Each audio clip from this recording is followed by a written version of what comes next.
Assalamualaikum dan salam sejahtera puteri-puteri Sekolah Kebangsaan Sultanah Asma. Di kesempatan ini, Aunty iaitu ibu kepada Puteri Asma 2 Intelijen, Adena Anur binti Mak Fairuz, ingin berkongsi pengalaman kerjaya sebagai seorang pensyarah di Institut Pengajian Tinggi Awam iaitu Universiti Utara Malaysia. Aunty telah berkhidmat sebagai tenaga pengajar di UUM hampir 20 tahun. Seperti mana anak Aunty sering bertanya, pasti puteri-puteri Asma turut mempunyai persoalan yang sama tentang kerjaya sebagai seorang tenaga pengajar atau dikenali sebagai tutor atau pensyarah. Betul tak? So, jom ikut Aunty untuk mengenali dengan lebih lanjut tentang kerjaya sebagai pensyarah di UUM. Dari segi kelayakan iaitu tiket utama untuk bertapak di dalam kerjaya ini, puteri-puteri Asma memerlukan sekurang-kurangnya ijazah sarjana muda dan perlu memiliki ijazah tertinggi iaitu Doktor Falsafah untuk bergelar pensyarah. Kalau puteri-puteri Asma boleh lihat, perjalanan Aunty adalah dari jawatan sebagai tutor berdasarkan ijazah sarjana muda perakaunan yang Aunty perolehi. Tutor ni hanya boleh membantu kelas-kelas tutorial dan tidak boleh mengajar atau memberi syarahan kepada pelajar-pelajar.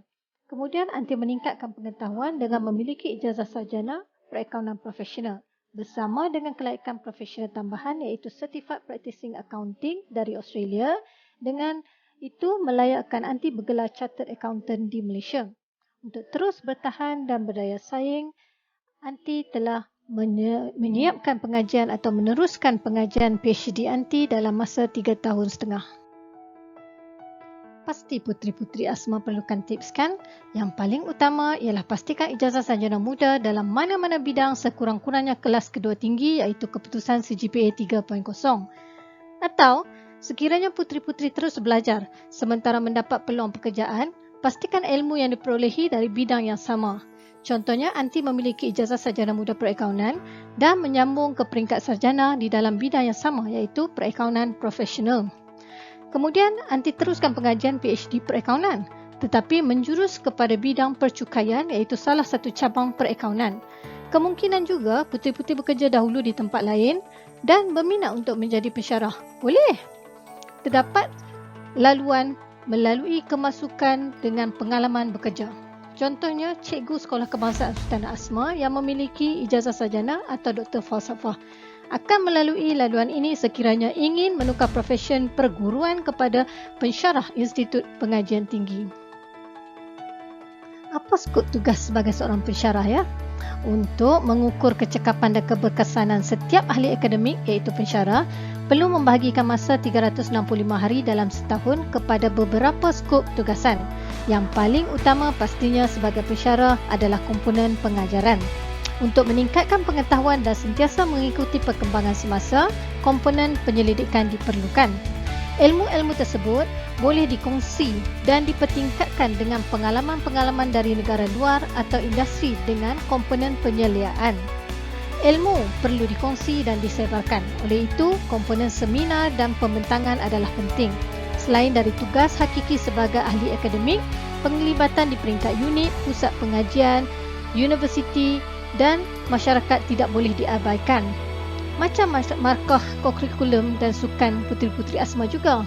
Ini untuk memastikan setiap tenaga pengajar turut aktif dan bekerjasama sebagai satu pasukan di dalam sesebuah institut pengajian tinggi dan juga tidak mengabaikan masyarakat setempat dengan memberi khidmat masyarakat sosial. Di sini Aunty kongsikan pengalaman sendiri bersama pelajar-pelajar Aunty. Aunty pernah mengajar pelajar-pelajar sarjana muda sama ada di dalam kampus UUM atau di luar kampus seperti di Negeri Sembilan, Langkawi, Kuala Lumpur, Sabah, Sarawak, Kelantan, Terengganu.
atau melawat tempat kajian seperti ke Pulau Pinang, Putrajaya, Indonesia, Sabah dan Sarawak.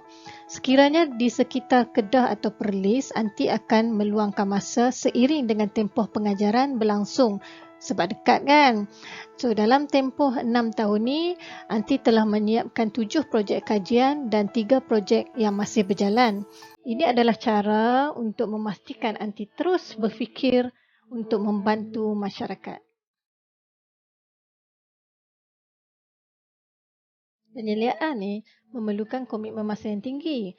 Oleh itu, masa selepas waktu bekerja dan malam bukan sahaja Anti khaskan untuk keluarga tetapi terpaksa berkorban separuh malam untuk membaca tesis pelajar, menyemak tesis atau tugasan pelajar atau memberi komen dalam bentuk bertulis kepada pelajar seliaan Anti. So dalam satu-satu masa ni Anti mempunyai 5 orang pelajar sarjana dan 5 orang pelajar di peringkat ijazah kedoktoran. Hasrat Anti mudah saja. Setiap pelajar sarjana Anti perlu menyiapkan kertas penyelidikan dalam tempoh 1 hingga 2 semester, iaitu dalam 4 bulan sehingga 8 bulan. Manakala pelajar ijazah kedoktoran pula perlu menyiapkan tesis penyelidikan dalam tempoh 3 hingga 4 tahun. Dalam tempoh 5 tahun ni, Anti telah berjaya membantu. Sebab menyelia ni kita tak mengajar, kita membantu pelajar menyiapkan tesis ataupun mendokumentkan hasrat kajian mereka dalam bentuk penulisan. So Anti telah melahirkan ataupun membantu seorang pelajar ijazah kedoktoran perindustrian, 4 pelajar ijazah kedoktoran dan 12 pelajar sarjana. Kepuasan dan pencapaian yang tinggi dalam diri Anti adalah untuk terus membantu melahirkan generasi penyelidik di masa hadapan. Oleh sebab itu, hasil kajian ataupun penyelidikan akan dikongsi di seminar sama ada di dalam negara ataupun luar negara dengan melakukan penerbitan dan juga penilaian kajian pelajar atau kertas penerbitan rakan akademik yang lain. Selain daripada berkongsi ilmu, ia juga merupakan satu tugas yang turut dinilai dalam mengukur kecekapan dan keberkesanan setiap ahli akademik. So, di samping tugasan-tugasan ini membantu pensyarah mengemas kini ilmu pengetahuan dan berkongsi ilmu dengan pihak-pihak yang lain, ia juga salah satu cara untuk menyebarkan ilmu di peringkat bukan sahaja di dalam Malaysia tetapi keluar negara.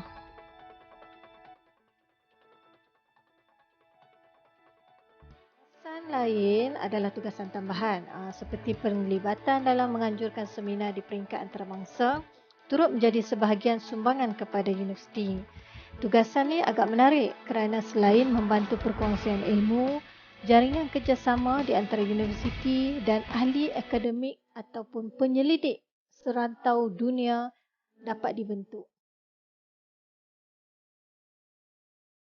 Keseronokan menjadi pensyarah ialah setiap tahun dapat meraihkan pelajar-pelajar yang diajar dalam majlis convocation.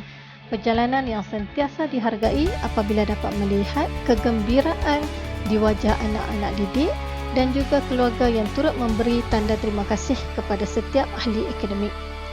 Penglibatan di peringkat universiti turut menyatukan penglibatan masyarakat setempat bagi meraihkan komiti setempat. Pelbagai acara dilakukan ataupun dimulakan dari universiti dan disertai oleh masyarakat setempat. Sebagai tanda penghargaan, bantuan seperti perkongsian ilmu secara percuma diberikan kepada masyarakat. Contohnya, Anti bersama rakan memberi perkongsian ilmu perakaunan dan percukaian secara percuma kepada usahawan-usahawan wanita di negeri Kedah melalui kerjasama dengan Pejabat Pembangunan Wanita. Bersama pelajar, Anti membantu pentadbiran rumah anak yatim dan juga pernah membantu pengiraan dan penghantaran borang nyata cukai bagi pekerja-pekerja antarabangsa dan masyarakat sekitar UUM setiap tahun.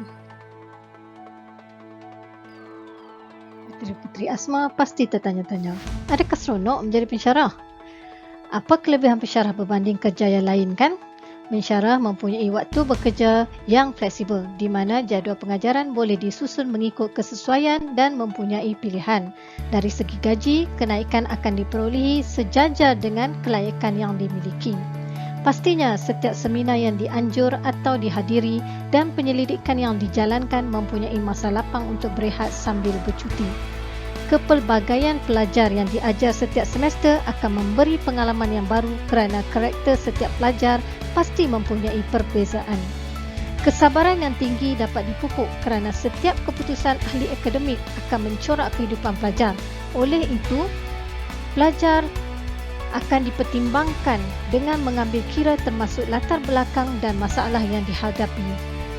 Jadual menunjukkan contoh masa yang diperlukan untuk tugasan sebagai pensyarah, di mana melalui pengalaman anti terdapat pelbagai tugasan lain di luar waktu tersebut. Komitmen dan minat yang tinggi diperlukan dalam profesyen sebagai pensyarah. Komitmen yang tinggi dibalas dengan memberi hadiah kepada diri sendiri dan keluarga dengan bercuti. Di samping seminar yang dianjurkan atau yang dihadiri, masa terluang diisi dengan aktiviti bersama rakan akademik yang lain atau keluarga. Bak kata pepatah, sambil menyelam minum air. Titik keseimbangan perlu dicari sendiri dalam kehidupan. Namun, teras utama adalah agama yang merupakan petunjuk dan tempat untuk bergantung. Ini penting bagi mengelak daripada tekanan yang terlampau, kurang motivasi atau cepat berputus asa. Jangan ditinggalkan adalah senaman bagi menyihatkan tubuh badan dan juga minda. Kepuasan menghirup udara segar, melihat kehijauan panorama sekeliling merupakan terapi yang amat baik untuk memastikan diri terus bertahan dan berdaya saing. Ini juga merupakan masa yang diluangkan untuk diri sendiri dan bebas dari bebanan tugas harian. Akhir sekali, Anti ingin berkongsi sedikit filosofi yang Anti pegang dan kongsi dengan Anna, anak Anti dan mungkin membantu puteri-puteri Asma sekalian. Setiap kali Anti terhenti atau terganggu sejak di Menara Gading, kata-kata bapa Anti ini terus memberikan semangat, iaitu sekiranya arnak tidak berhenti dan berehat, arnak pasti menang. Dan sekiranya kita mengalah di separuh jalan, bagaimana kita akan sampai ke penghujung jalan? Betul tak? Jadi, Anti terjemahkan dalam pegangan yang ringkas, iaitu winner never quit, quitter never win. Tanpa telunjuk ibu bapa, anak-anak pasti tidak akan ke sekolah. Tanpa tunjuk ajar guru-guru, anak-anak pasti tidak mengenali ilmu. Tanpa usaha, anak-anak pasti tidak mengecapi kejayaan. Dan tanpa agama, anak-anak pasti tidak akan berdoa dan bertawakal. Oleh itu, hormatilah ibu bapa dan guru-guru demi keberkatan ilmu. Dan ingat, usaha, doa dan tawakal adalah tunggak kejayaan. Anti ucapkan selamat berjaya kepada puteri-puteri Asma. Semoga perkongsian ini dapat memberikan pencerahan tentang kerjaya seorang pensyarah. Sekian.